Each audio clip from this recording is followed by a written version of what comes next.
తమిళ cinema ఇండస్ట్రీలో ఉన్న హీరోలు వైవిధ్య కథాంశాలతో సినిమాలు చేస్తూ ఉంటారు. ఇక ఇప్పటికే మనం అలాంటి చాలా సినిమాలను చూసి ఆదరించాము. ఇక ఇప్పుడు విజయ్ సేతుపతి హీరోగా మహారాజా అనే సినిమాతో మన ముందుకు వచ్చాడు. అయితే ఈ సినిమా విజయ్ సేతుపతి 50వ చిత్రంగా రావడం విశేషం. అయితే ఈ సినిమా ప్రేక్షకులను మెప్పించిందా లేదా అనే విషయాలు మనం ఒక్కసారి బ్రీఫ్ గా అనాలిసిస్ ద్వారా తెలుసుకునే ప్రయత్నం చేద్దాం. ముందుగా ఈ సినిమా కథ విషయానికి వస్తే మహారాజా అనే వ్యక్తి సెలూన్ షాప్ ను నడుపుకుంటూ ఉంటాడు.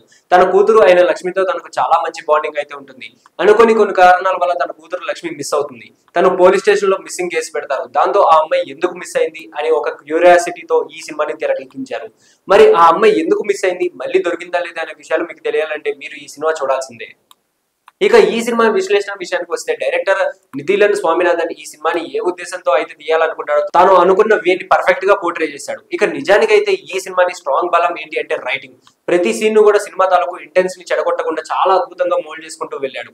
ఇక ఈ సినిమాలో కొన్ని ట్విస్టులు కూడా చాలా అద్భుతంగా ఉన్నాయి. కొన్ని సీన్లు ఒళ్ళు జలధరించేలా ఉన్నప్పటికీ ఈ సినిమా మాత్రం ప్రతి ప్రేక్షకుని ఎంగేజ్ చేయడంలో చాలా వరకు సక్సెస్ అయింది. ఇక ముఖ్యంగా విజయ్ సేతుపతి యాక్టింగ్ తోనే ఈ సినిమా మొత్తాన్ని నడిపించారు. ఇక ఆర్టిస్టుల పర్ఫార్మెన్స్ విషయానికి వస్తే విజయ్ సేతుపతి ఈ సినిమాని తన భుజాల మీద వేసుకుని తీసుకెళ్లాడనే చెప్పాలి.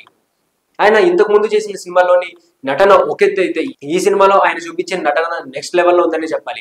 ఇక తన కూతురు కోసం తను పడే వేదన, ఆ సగటు తండ్రికి ఎలా అయితే బాధపడతాడో అలాంటి ఒక బాధను చూపించే సినిమాను ముందుకు తీసుకువెళ్తూ ఉంటాడు. ఇక ఈ సినిమాలో మరొక ఇంట్రెస్టింగ్ క్యారెక్టర్ ని పోషించిన మమతా మోహన్ దాస్ కూడా చాలా సంవత్సరాల తర్వాత ఒక మంచి పాత్రలో నటించి మెప్పించింది. ఇక బాలీవుడ్ డైరెక్టర్ అయిన అనురాగ్ కశ్యప్ కూడా ఈ సినిమాలో ఒక కీలక పాత్రలో నటించడం అనేది గొప్ప విషయం. ఇక తను పాత్ర ఏంటి అనేది థియేటర్ లో చూస్తేనే బాగుంటుంది. ఇక మిగిలిన ఆర్టిస్టులందరూ కూడా వాళ్ళ పాత్రల పరిధి మేరకు అయితే ఓకే అనిపించారు. ఇక ప్లస్ పాయింట్స్ విషయానికి వస్తే Vijay Sethupathi acting, cinema writing చాలా బాగుంది. ట్విస్టులు కూడా చాలా బాగున్నాయి. ఇక మైనస్ పాయింట్స్ విషయానికి వస్తే విజువల్స్ అంతగా బాలేదు. ఈ సినిమాలో విజయ్ సేతుపతి మరొకసారి హిట్ సాధించాడనే చెప్పాలి. సో ఇలాంటి మరిన్ని ఇంట్రెస్టింగ్ అప్డేట్స్ కోసం please do like, share and subscribe to our YouTube channel.